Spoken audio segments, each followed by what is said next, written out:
меня Франциск Скорина заставил по-новому взглянуть на окружающий мир, скажем так.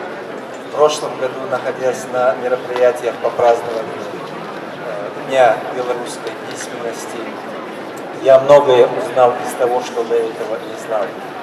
Я по приезду домой перевел на чеченский язык стихотворение Скорины, перевел Максима Богдановича, перевел стихи Елены Стельмах.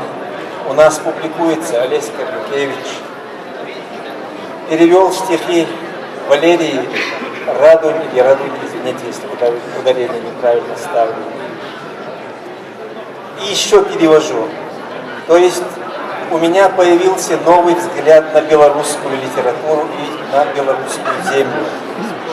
В прошлом нас многое объединяет.